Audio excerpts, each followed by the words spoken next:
Hello everyone, welcome back to our channel. ఎలా ఉన్నారండి? అందరూ బాగున్నారా? నేనైతే బాగున్నాను. మీరు కూడా బాగుండాలని మనస్ఫూర్తిగా కోరుకుంటున్నాను. ఇవాల్టి మార్నింగ్ రొటీన్ వ్లాగ్తో మీ ముందుకు వచ్చేసానండి. ఏం చేస్తున్నారు అందరూ? మార్నింగ్ పనులన్నీ అయిపోయాయా? టీలు, టిఫిన్లు, వంటలు అన్నీ అయిపోయాయా? ఏం చేస్తున్నారు? ఈరోజు ఏం కర్రీ వండారు అనేది కామెంట్ సెక్షన్లో కామెంట్ చేయండి. అలాగే ఈ వీడియో చూస్తున్న వాళ్ళందరికీ నా తరపున ఒక చిన్న రిక్వెస్ట్ అండి. మీలో ఎవరైనా ఈ ఛానల్ని ఫస్ట్ టైం చూస్తుంటే మీకు వీడియో నచ్చితే ఖచ్చితంగా వీడియోని లైక్ చేసి నన్ను కూడా సపోర్ట్ చేయండి. బయటికి వెళ్ళి జాబ్ చేసే వాళ్ళకి టైం టు టైం పని అనేది అయిపోతుంది. నేను ఇంట్లో టైలరింగ్ వర్క్ చేస్తాను. టైం టు టైం పని చేసుకొని టైలరింగ్ వర్క్ అనేది స్టార్ట్ చేయాలి అనుకుంటాను. అలాగే చేస్తాను. బట్ ఏంటి అంటే మనము ఇంట్లో పని అనేసరికి మనకి ఒక టైమింగ్ అనేది మిస్ అయిపోద్ది అనమాట. చేసుకోవచ్చులే అనే ఒక నెగ్లెక్ట్ చేసేస్తూ ఉంటాము. కానీ మనం ఇంట్లో ఉన్నా బయటికి వెళ్ళినా ఇంట్లో చేసే పని అయినా సరే ఒక జాబ్ లాగా ఫీల్ అయ్యి చేస్తే మనకి ఆ పని అనేది త్వరగా అయిపోతుంది. అలాగే పెండింగ్స్ ఏమి పెట్టకుండా ఎప్పటి పని అప్పుడు చేసుకుంటూ ఉంటే మనకి కూడా ఏ పని చేసుకోవాలి అన్నా సరే ఈజీగా ఉంటుంది. రోజైతే చికెన్ కర్రీ చేస్తున్నాను అనమాట ఇంట్లో. ఎందుకంటే అక్క వాళ్ళు వస్తున్నారనమాట, వాళ్ళ కోసము అని చెప్పి చికెన్ కర్రీ చాలా సింపుల్గా చేస్తున్నాను ఆ స్టైల్లో. ఇంకా రైస్ అయితే పెట్టేశాను. రైస్ కుక్కర్ గిన్నెలో పెట్టాను. అంటే కరెంట్ కుక్కర్ ఉంటుంది కదా, రైస్ కుక్కర్. ఆ గిన్నె అనేది ఇది పని చేయట్లేదు అనమాట. ఇంకా స్టవ్ మీద వాడేస్తున్నాను. ఆ కుక్కర్లో ఈ గిన్నె పని చేయట్లా. కుక్కర్ బాగానే పనిచేస్తుంది, బట్ గిన్నె ఏంటంటే పాడైపోయి కుక్కర్లో పని చేయట్లా. ఇంక ఈ గిన్నె ఎందుకు వేస్ట్ అయిపోతుంది అని చెప్పి ఇంకా స్టవ్ మీద పెట్టేస్తూ ఉన్నాను అనమాట. ఇలా రైస్ ఎప్పుడైనా ఎక్కువగా వండాలి అనుకున్నప్పుడు, చుట్టాలు వచ్చినప్పుడు ఇలా ఈ కుక్కర్ గిన్నెలో రైస్ పెట్టేస్తే అందరికీ సరిపోతుంది అనమాట. ఇంకా పెద్ద పెద్దవి తీయాలి అంటే అవన్నీ ఎక్కడో లోపల పెట్టేసి ఉన్నాను. అంటే మేము ఉండేది ముగ్గురమే కాబట్టి చిన్న చిన్నవే ఇంకా మాకు అందుబాటులో ఉండేలాగా చూసుకుంటా. పెద్ద పెద్దవి ఏంటంటే పైన పెట్టేస్తా అనమాట. ఎక్కడో లోపల ఉంటాయి, అవి తీయాలి అంటే కొంచెం కష్టం అనమాట. ఇంకా ఒక్కరోజు ఒక పూటకి వండాలంటే ఇలాంటివి ఏమైనా అడ్జస్ట్ చేసేస్తూ ఉంటాను. ఇంకా మా వారైతే చికెన్ తీసుకొచ్చి ఇచ్చి వెళ్ళారనమాట. ఇంకా చికెన్ కర్రీ అయితే చేయాలి. చికెన్ కర్రీ చేసిన తర్వాత నేను నా టైలరింగ్ వర్క్ని స్టార్ట్ చేయాలి. రోజు కర్రీలో వచ్చేసి చికెన్ కర్రీ ఒక్కటే చేస్తున్నాను అనమాట. రైస్ అలాంటివి ఏమి ఇంకా ఏం చేయట్లేదు, అంత టైం లేదు. నేను కొంచెం మళ్ళీ వీడియో షూటింగ్ ఒకటి చేసుకోవాలి. ప్రమోషన్స్ కోసం వచ్చిన క్లాత్స్ అయితే ఉన్నాయి, ఆ వీడియో షూట్ ఒకటి చేసుకోవాలి. అయితే ఇంకా కర్రీస్ ఎక్కువగా వండితే నాకు టైం సరిపోదు. ఇంకా నేను చేయాల్సిన వర్క్స్ కూడా చాలా ఉన్నాయన్నమాట, టైలరింగ్ వర్క్స్ అనేవి. ఇంకా అందుకని చెప్పేసి కర్రీ ఒక్కటే కొంచెం గ్రేవీ టైప్లో వండుదాము అని చెప్పి ఆనియన్స్ అయితే ఎక్కువగా కట్ చేశాను. మిర్చి కూడా ఒక 4-5 కట్ చేసేస్తాను. 4-5 కాదులేండి, ఒక 2-3 అలా కట్ చేస్తాను. ఈ మిర్చి వేసిన బాక్సెస్ ఉన్నాయి కదా, అవి రీసెంట్గానే మీషోలో ఆర్డర్ చేశాను అనమాట. నాకైతే చాలా అంటే చాలా బాగా నచ్చాయండి. మనకి ఏమైనా వెజిటేబుల్స్ స్టోర్ చేసుకోవడానికి ఫ్రిడ్జ్ అనేది నీట్గా అందంగా ఆర్గనైజ్ చేసుకోవాలి అనుకుంటే ది బెస్ట్ ఆప్షన్ అని చెప్తాను. చాలా అంటే చాలా బాగున్నాయి. నేనైతే వెజిటేబుల్స్ అన్నీ ఇలా ఒక్కొక్క దాంట్లో పెట్టేసుకొని ఫ్రిడ్జ్లో ఆర్గనైజ్ చేసుకున్నాను అనమాట. మీకు ఎవరికైనా వాటి గురించి కావాలి అనుకుంటే కామెంట్ సెక్షన్లో కామెంట్ చేయండి. తప్పకుండా వాటిని నెక్స్ట్ వీడియోలో మీకు క్లియర్గా చూపిస్తాను. ఎంత పడింది కాస్ట్, అవి క్వాలిటీ ఎలా ఉన్నాయి, ఎలా ఆర్గనైజ్ చేసుకున్నాను అనేది మీకు నెక్స్ట్ వీడియోలో చూపిస్తాను మీరు కామెంట్ సెక్షన్లో అడిగితే. ఇంక ఇక్కడ ఉన్నదంతా కొంచెం క్లీన్ చేసేసుకుంటున్నాను అనమాట. ఉల్లిపాయ తొక్కలు ఇవన్నీ క్లీన్ చేసేసుకొని ఇంకా వంట అయితే స్టార్ట్ చేసేస్తాను. ఆల్రెడీ ఆ రైస్ అయితే పెట్టేశాను కదా, అది కుక్ అయిపోయింది. ఇంకా కర్రీ కూడా వండేస్తాను. కర్రీ వండుతూ ఇంకా ఇక్కడ అంట్లు అయితే ఉన్నాయన్నమాట. అంట్లు కూడా తోమేసుకుంటూ ఉంటాను పక్కన. పని వెంట పని అయిపోతూ ఉంటుంది. ఒకటి తర్వాత ఒకటి చేసుకోవాలి అంటే అవదు. వంటగదిలో ఉన్నప్పుడు అన్ని పనులు కలిపి చేసుకుంటే 5 నిమిషాల్లో తిప్పి పక్కన పెట్టొచ్చు. రైస్లో ఎసరు అనేది నేను కొంచెం తక్కువ పోసాను అనమాట. ఇంకా కొంచెం గట్టిగా ఉంది అనుకుంటే తినరు మా అక్క వాళ్ళు. ఇంకా అందుకని చెప్పేసి కొంచెం వాటర్ వేసేసి మగ్గబెడుతున్నాను. ఆ వాటర్కి మగ్గిపోతుంది రైస్ అనేది. ఇంకా పక్కన ఒక బాండి పెట్టేసుకొని కర్రీ అయితే స్టార్ట్ చేసేసాను. కర్రీలోకి ఆయిల్ అనేది కొంచెం ఎక్కువగానే వేస్తానండి. మా అక్క వాళ్ళు అయితే ఆయిల్ ఎక్కువగా తింటారు, అలాగే కారం కూడా ఎక్కువగానే తింటారనమాట. సో మేమైతే కొంచెం కారం తక్కువగానే తింటాము. ఎందుకంటే మా పాప అస్సలు కారం తినలేదు. చిన్నపిల్ల కదా, అసలు మంట అంటే కారం అంటేనే అసలు తను తినే ఫుడ్ కూడా స్కిప్ చేసేస్తుంది అనమాట. సో తన కోసం అయినా చెప్పి మేము కర్రీలో కారం అనేది కొంచెం తగ్గించి వేస్తాను. కానీ ఈరోజు వాళ్ళ కోసం ఆయిల్ అండ్ కారం కూడా ఎక్కువే వేస్తాను. ఎందుకంటే వాళ్ళు తింటారు కదా, వాళ్ళు తినేలాగా మనం వండి పెట్టాలి కాబట్టి వాళ్ళు ఎలా తింటారో అలాగే వండుతున్నాను. కానీ ఆనియన్స్ ఎక్కువైతాయేమో అనిపిస్తుంది. కానీ ఆ మాత్రం ఆనియన్స్ ఒక కిలోకి ఉండకపోతే, అంటే కిలో చికెన్కి ఆ మాత్రం ఆనియన్స్ ఉండకపోతే గ్రేవీ టైప్లో రాదేమో కర్రీ అని ఇంకా అన్ని ఆనియన్స్ అయితే కట్ చేసి వేసాను అనమాట.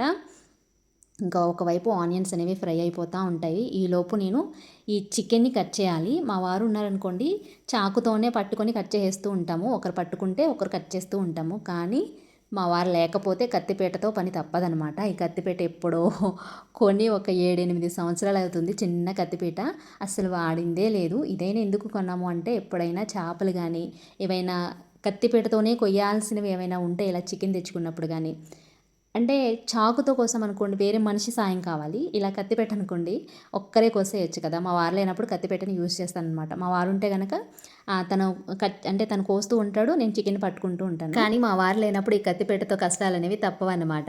చిన్నప్పటి నుంచి అమ్మ వాళ్ళ ఇంటి దగ్గర కత్తిపీటతోనే కూరగాయలు కట్ చేయడం అలవాటు. కానీ ఇక్కడ ఏలూరు వచ్చిన తర్వాత ఏంటంటే కత్తిపీటలు అనేవి వాడట్లేదు. ఇంకా చాకుతో అలవాటైపోయింది. ఎక్కడుంటే అక్కడ అలవాట్లే వచ్చేస్తాయి అంటారు కదా! అలాగనమాట. ఇంకా చికెన్‌ని ఒక 2 టైమ్స్ అయితే శుభ్రంగా వాష్ చేసేస్తాను. ఫస్ట్ కత్తిపీట అయితే కడిగేసి పక్కన పెట్టేసుకుంటున్నాను. దీని పని అయిపోయింది. మళ్ళీ మా వారు లేకపోతే చికెన్ తెచ్చినప్పుడు గానీ, ఫిష్ తెచ్చినప్పుడు గానీ దీంతో పని పడుతదనమాట నాకు. లేకపోతే అస్సలు అది ఉందని కూడా నాకు గుర్తుండదు. ఎక్కడో ఒక మూలన పెట్టేస్తా ఉంటాననమాట. ఇంతకీ మర్చిపోయాను. నాకు ప్రమోషన్స్ కోసం వచ్చిన క్లాత్స్ అనేవి వీడియో షూట్ చేసుకోవాలి అని చెప్పాను కదా! నీకు తిప్పి తిప్పి కొడితే ఒక 4, 5 సబ్స్క్రైబర్స్ లేరు. నీకు ప్రమోషన్స్ వచ్చాయా అని చెప్పేసి కొంతమంది కామెంట్ చేస్తారు. కొంతమంది డౌట్స్‌తో అలాగే ఉండిపోతూ ఉంటారు. అంటే నాకు ఈ ఛానలే కాదండి, టైలరింగ్ ఛానల్ కూడా ఉంది అనమాట. ఆ టైలరింగ్ ఛానల్‌లో నాకు వచ్చిన ప్రమోషన్స్ అవి క్లాత్స్ అనేవి నేను ఇప్పుడు చూపించాలి వీడియోస్‌లో. సో, ఆ వీడియోస్ అయితే నేను రెడీ చేసుకోవాలి. అది చెప్పింది.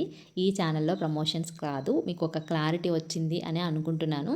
మీకు గనక టైలరింగ్ వీడియోస్ కావాలి అనుకుంటే హృతికశ్రీ వ్లాగ్స్ అని ఉంటుందన్నమాట. సో, దాంట్లో మీకు బిగినర్స్‌కి చాలా ఉపయోగపడే టైలరింగ్ వీడియోస్ అయితే చాలా అంటే చాలా పోస్ట్ చేశాను. ఎవరి చెప్పని మెథడ్‌లో యూట్యూబ్‌లో మీకు కొన్ని టిప్స్ అండ్ ట్రిక్స్ అయితే షేర్ చేస్తూ వీడియోస్ పోస్ట్ చేస్తూ ఉన్నానన్నమాట. బిగినర్స్‌కి మాత్రం చాలా హెల్ప్ అవుతుంది. మీకు ఎవరికైనా ఇంట్రెస్ట్ ఉంటే ఒక్కసారి హృతికశ్రీ వ్లాగ్స్ అని సెర్చ్ చేసి చూడండి. అసలు సోషల్ మీడియాలో చెప్పే వాటిలో ఏది నమ్మాలో ఏది నమ్మకూడదో కూడా అర్థం కావట్లా.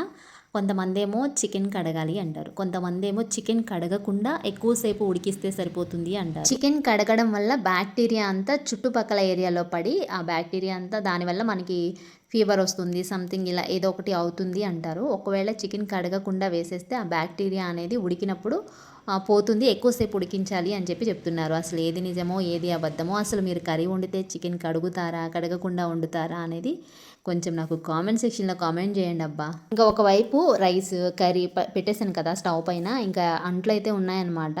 అంట్లు కూడా తోమేసుకుంటూ ఇటు వంట చూసుకున్నాను అనుకోండి, ఒక్కసారే కిచెన్లో పని అనేది పూర్తయిపోతుంది. నెక్స్ట్ నేనైతే బ్లౌజెస్ కట్ చేసుకోవాలి, స్టిచ్చింగ్ చేయాలి, ఇంకా చాలా పనులు అయితే ఉన్నాయన్నమాట. ఒక పని వెనుక ఒకటైతే చేసుకుంటూ ఉంటా. ఈ పనులు చేయడం నాకు మహా అయితే ఒక గంట పనేమో, వంట చేయడం ఇంకా ఎక్స్ట్రా పనులు చేయడం, మొత్తం ఇంటి పని వంట పని మొత్తం కలిపితే ఒక గంట పని ఉంటుంది.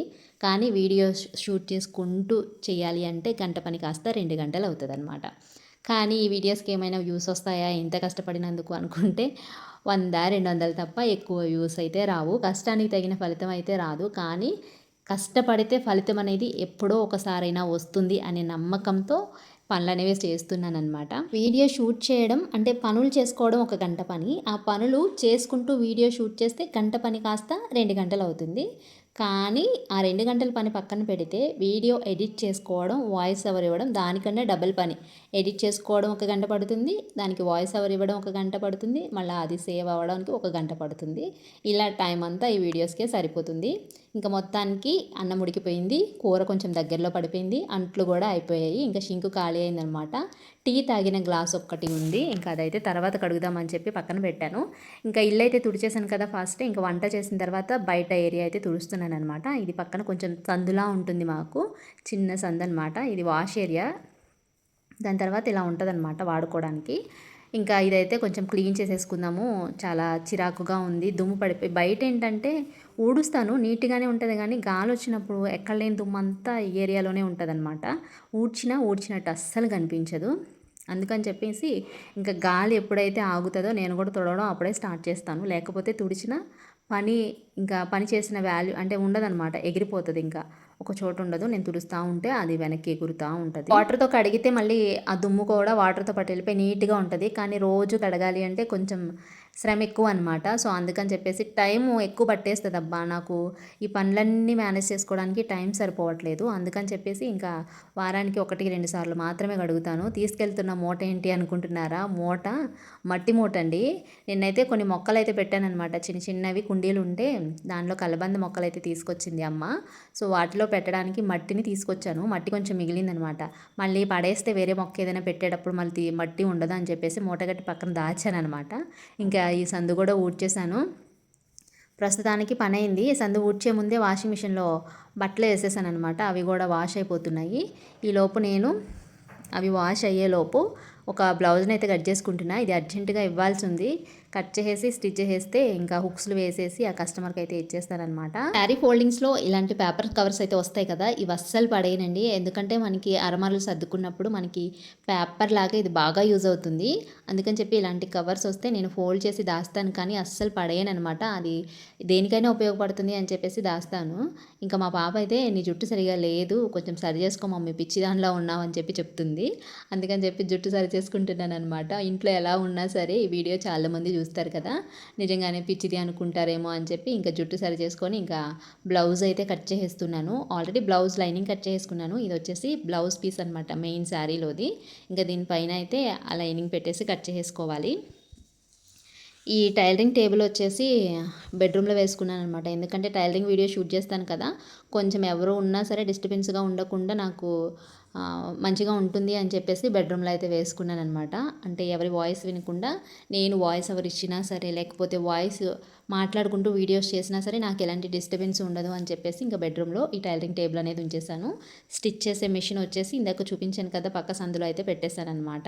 ఇంకా ఈ బ్లౌజెస్ కట్ చేసుకుని పక్కన పెట్టేసుకున్న తర్వాత నాకు ప్రమోషన్ కోసం వచ్చిన క్లాత్స్ అయితే వీడియో షూట్ చేసుకున్నాను అనమాట. నేను ఈ కవర్ అనేది తర్వాత ఓపెన్ చేద్దాం అనుకున్నానండి. కానీ నాకు మా వారు ఏదో పార్సల్ వచ్చేసింది ఏంటా అని చెప్పేసి చాలా ఆత్రంగా నైట్ లేట్గా వచ్చినా సరే ఆ పార్సల్ని ఓపెన్ చేసి మరి కవర్ని క్లాత్స్ చూసి పడుకున్నారనమాట. మా వారికి అదేంటో తెలుసుకోవాలి అసలు ఏమున్నాయి అందులో అని చెప్పేసి తీసి చూశారు. ఆల్రెడీ తెలుసు క్లాత్స్ అని, కానీ అవి ఎలా ఉన్నాయి ఏంటి అనేది చూడడానికి తీశారు. ఓపెన్ చేయొద్దు, వీడియో తీసుకునేటప్పుడు ఓపెన్ చేద్దాము అని చెప్దాం అనుకున్నాను. కానీ ఎందుకు ఓపెన్ చేస్తారులే దానికి, అంటే ఆ టైంలో అవి ఓపెన్ చేసేంత టైం ఉండదులే దానికే అనుకున్నా. కానీ వచ్చి లేట్గా వచ్చినా సరే అది ఓపెన్ చేసి చూసాకే పడుకున్నారు. మార్నింగ్ చూసాక కవర్ అనేది ఓపెన్ అయిపోయింది అనమాట. అప్పుడు అనుకున్నాను ఓపెన్ చేసేసి ఉంటారు అని చెప్పేసి.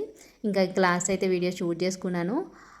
తర్వాత స్టిచ్చింగ్ స్టార్ట్ చేయాలి. ఇవాల్టి వీడియో అయితే ఇదేనండి. మీకు కనుక వీడియో నచ్చితే లైక్ చేసి ఛానల్ని సబ్స్క్రైబ్ చేసుకొని నన్ను కూడా సపోర్ట్ చేయండి.